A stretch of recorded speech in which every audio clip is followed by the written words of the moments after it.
আমি তোমাদের আজকে ৫ টা মনোভাব বলবো, যেটা মঙ্গল সমাচার থেকে তুলে নেওয়া। যেই ৫ টা মনোভাব নিয়ে আমাদের প্রার্থনা করলে প্রার্থনাটা গ্রাহ্য হবে। প্রার্থনা ঈশ্বর শুনবেনই। প্রিয়জনেরা, প্রার্থনা সম্বন্ধে যিশু যে শিক্ষা দিয়েছেন তাতে স্পষ্ট বোঝা যায় যে যথার্থ প্রার্থনার জন্যে উপযুক্ত মনোভাব প্রয়োজন। Disposition of our hertz. যিশু বলেছেন, কিংবা প্রার্থনা করো তোমরা যে পাচ্ছ না, তার কারণ তোমরা অসৎ উদ্দেশ্য নিয়েই প্রার্থনা করছো। অর্থাৎ তোমরা তোমাদের নিজেদের ভোগ সুখের পিছনেই তা ব্যয় করতে চাচ্ছ। রবি ঠাকুর বুঝি এই দিকে চিন্তা করেই দুটা কথা বলেছেন। তিনি বলেছেন, বহু বাসনায় প্রাণপণে চাই, বঞ্চিত করে বাছালে মোরে। আবার তিনি বলেছেন, যা চাই ভুল করে চাই, যা পাই তা কবু চাই না। এই কথাটা আবার, কিংবা প্রার্থনা করো তোমরা যে পাচ্ছ না, তার কারণ তোমরা অসৎ উদ্দেশ্য নিয়ে বা ভুল কিছু প্রার্থনা করছো। অর্থাৎ তোমরা তোমাদের নিজেদের ভোগ সুখের পেছনেই তা ব্যয় করতে চাচ্ছ। যাকব 4:2-3। আমি তোমাদের আজকে ৫ টা মনোভাব বলবো, যেটা মঙ্গল সমাচার থেকে তুলে নেওয়া। যেই ৫ টা মনোভাব নিয়ে আমাদের প্রার্থনা করলে প্রার্থনাটা গ্রাহ্য হবে। প্রার্থনা ঈশ্বর শুনবেনই। আমরা একজনকে দেখেছি আজকে, করগ্রাহক। তার প্রার্থনার মধ্যে কি ছিল, পরিশেষ প্রার্থনার মধ্যে কি ছিল, সেই বর্ণনা আমি দিচ্ছি না। আজকে ৫ টা মনোভাব আমি বলছি, যে ৫টি মনোভাব আমাদের দরকার ঈশ্বরের কাছে আমাদের প্রার্থনা গ্রহণযোগ্য হওয়ার জন্য। প্রথম যে মনোভাবটা দরকার তা হলো ঈশ্বরের উপরে ভরসা রাখা, বিশ্বাস রাখা, নির্ভরতা রাখা, আস্থা রাখা। কারণ যিশু বলেন, আর সেই জন্যই আমি তোমাদের বলছি, প্রার্থনায় তোমরা যখন যা কিছু চাও তখন বিশ্বাস করো যে তোমরা তা পেয়েই গেছো। মার্ক 11:24। সাধু জোহন লিখেছেন, পরমেশ্বরের উপর আমাদের দৃঢ় আস্থা আছে যে আমরা যদি এমন কিছু যাচনা করি যা তার মন মতো, তাহলে তিনি আমাদের সেই প্রার্থনা শুনে থাকেন। প্রথম জোহন 5:14। প্রার্থনা আমাদের ঈশ্বরে বিশ্বাস স্থাপন করতে সহায়তা করে। তবে যখন ঈশ্বরের বিশ্বাসের চেয়ে ঈশ্বরকে আমরা অনুভব এবং উপলব্ধি করতে সক্ষম হই, তখন তা আরো গভীর প্রার্থনা হয়ে ওঠে। অন্যদিকে কোন রকম ঈশ্বরকে সন্তুষ্ট করে বা জোর করে বা ঈশ্বরকে ভয় দেখিয়ে, ঈশ্বর ভয় পায় না, ঈশ্বরকে ভয় দেখিয়ে কিছু পাওয়ার বা আদায় করার চেষ্টা আসলে খ্রিস্টীয় প্রার্থনার পরিচায়ক নয়। তুমি যদি এটা না দাও ঈশ্বর, আর ঈশ্বর ভয়ে খালি কাঁপতে থাকে, থরথর করে কাঁপতে থাকে। প্রার্থনার ভিত্তি হলো বিশ্বাস ও নম্রতা। আজকে যেই গল্পটা আমরা শুনলাম, সে ফরিসি আর করগ্রাহকের প্রার্থনার নমুনা থেকে আমরা করগ্রাহকের প্রার্থনার মধ্যে যে সৌন্দর্যটা দেখি, সেটা হলো বিশ্বাস এবং নম্রতা। বলা হয়, নম্র হৃদয়ের প্রার্থনা ঈশ্বরের হৃদয়কে জয় করে। নম্র হৃদয়ের প্রার্থনা ঈশ্বরের হৃদয়কে জয় করে। দ্বিতীয় যে ডিসপোজিশনটা দরকার, সেটা হলো আত্মসমর্পণ, total surrender to God's will. ঐশ্ব ইচ্ছার কাছে পূর্ণ আত্মসমর্পণ। আর এটা আমরা যিশুর কাছ থেকে শিখেছি।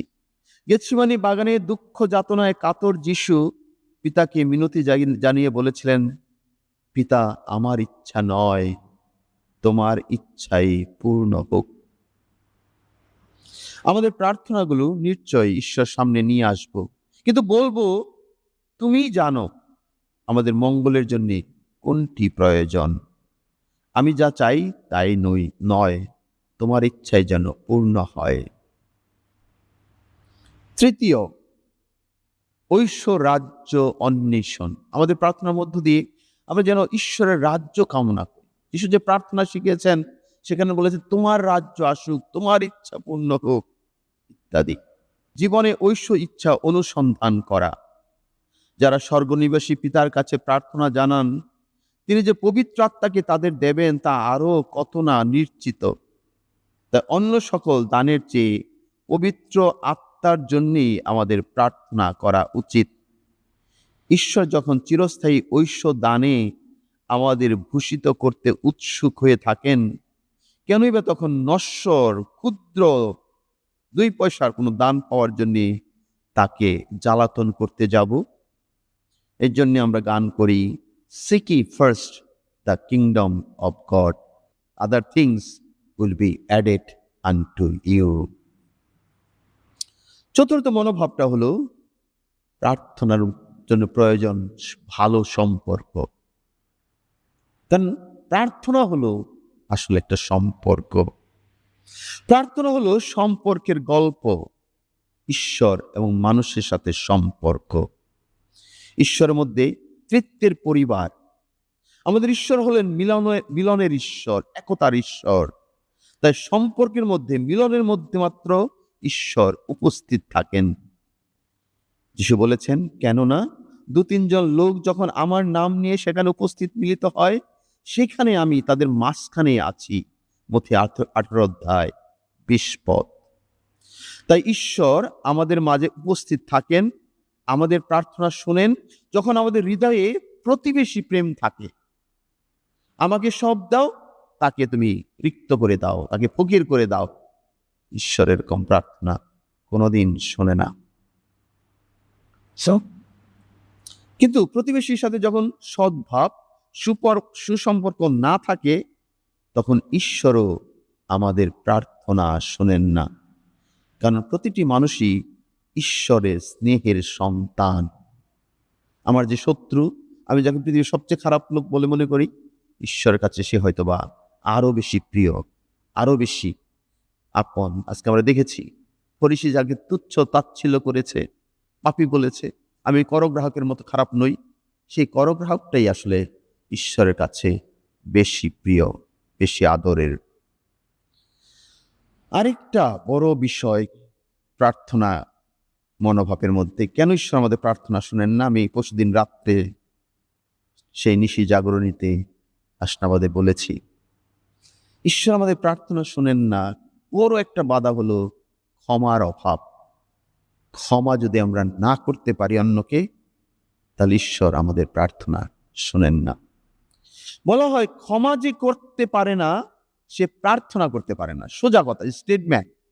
ক্ষমা যে করতে পারে না অন্যকে, সে প্রার্থনা করতে পারে না। সে যত প্রার্থনাই করুক, এটা তার কোনো প্রার্থনাই হবে না। অন্তরের রাগ, ক্রোধ, আক্রোশ, প্রতিহিংসা নিয়ে আমরা সত্যিকার অর্থে প্রার্থনা করতে পারি না। ক্ষমা ছাড়া প্রার্থনা করা সম্ভব নয়। ক্ষমা হলো প্রার্থনার পূর্ব শর্ত।